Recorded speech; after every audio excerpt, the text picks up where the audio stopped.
What's up, everybody? Morning. I mean, come on, man. Or good morning. Okay. I gotta talk about this Jane Doe #2. If you haven't seen this yet, an interview came out over on Chronicles of Olivia. Shout out.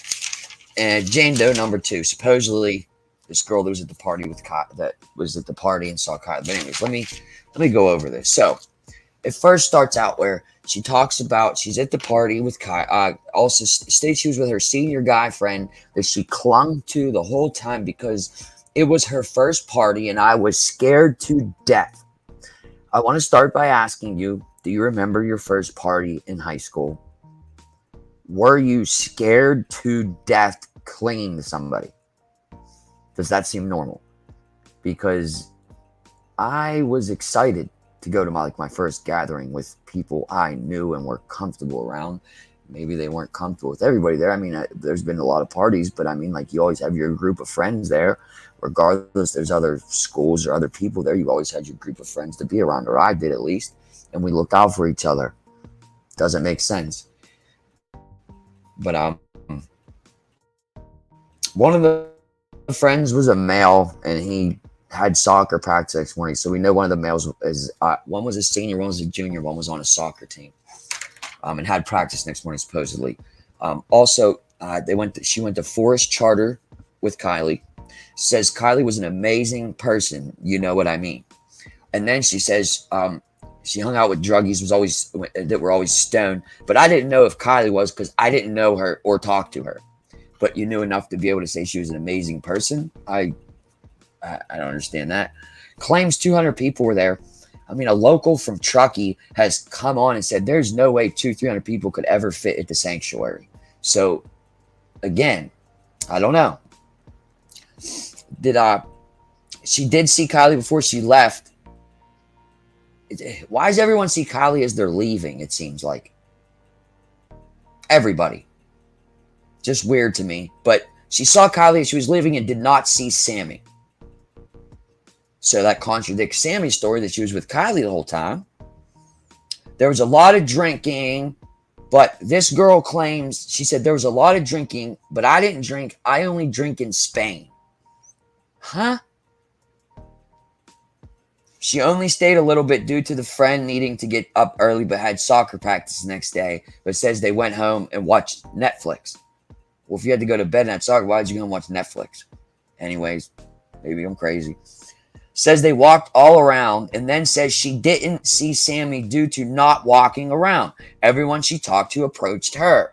But before that, she says they walked around and pointed out, oh my goodness, that's so-and-so. He used to date this girl. Oh, look, that's so-and-so. He's the captain of the football team. And as they were walking around, they were saying that, oh, that's so-and-so. Oh, this is so-and-so. But later on says that everybody approached her. It's one thing after another contradicts itself in this interview. I just wanted to point out before I give you my opinion. So,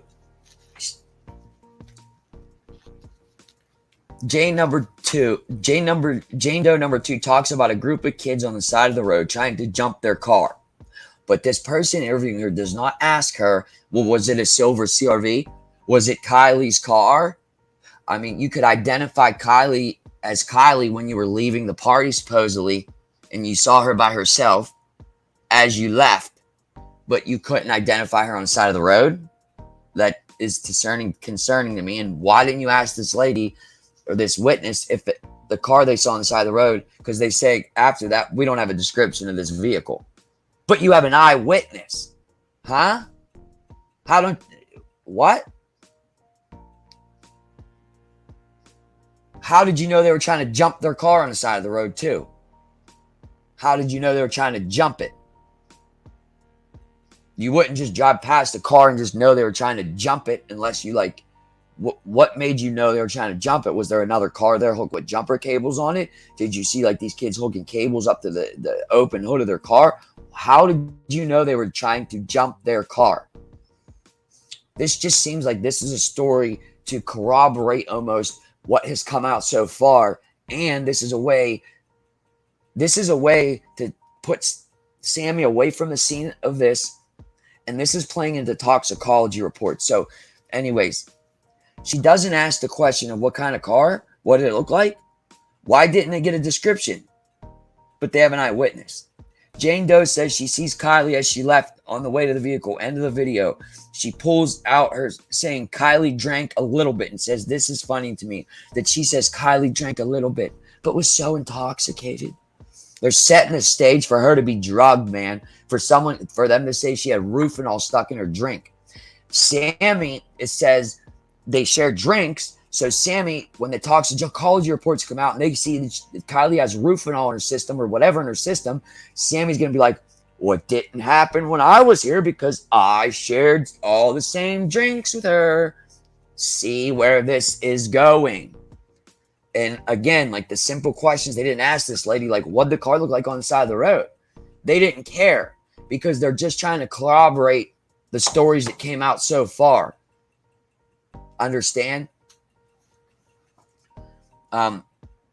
She doesn't hang out with Kiely at the party, but knows she smoked a little bit of weed and drank a little bit, but doesn't describe either instance of what she was drinking, how she saw her drinking, who she was with, Again, I don't know. Again, saw Kiely but didn't see Sammy. This is a stage set. This is setting the stage, man. I don't fully grasp why yet. I think it's it's like almost like this is like an alibi type of thing. Like Sammy wasn't at the party. Yes, Kiely drank a little bit. It's like corroborating the bullshit that's come out so far. But I can tell you that after I see this interview, I'm almost 100% sure that they're going to come out and say that she was drugged. Because if they do that, like I said, Sammy can say, well, I told you I shared drinks with her. But like I said, this Jane Doe's 2-number story doesn't make sense to me in the fact that, again, she saw people on the side of the car, on the side of the road, jumping their car. Well, how the fuck did you know they were jumping their car? And what kind of car was it? But we don't ask those questions to an eyewitness. Why? Because you're stage setting a fucking stage for when the next bit of information comes out. Is what I'm starting to see with this case is it's almost like they get all the information out before something comes out, then it corroborates what came out because the information coming out is bullshit or something's bullshit with this. It's got me a headache at this fucking point. It doesn't make any sense.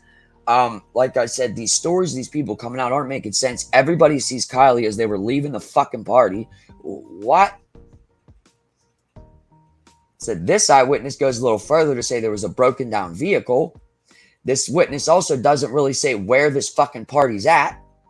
Very vague shit to this witness that you supposedly have talking and whatnot.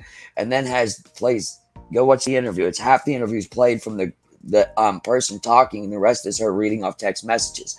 Like, what are you being secretive like that for? Why didn't you let that lady talk the whole time? Or why are you trying to whatever? But call me crazy. I'm telling you, this is setting the stage for the November, for the toxicology and cause of death to come out. Tell me I'm wrong. Comment below. Like, subscribe, and share, guys.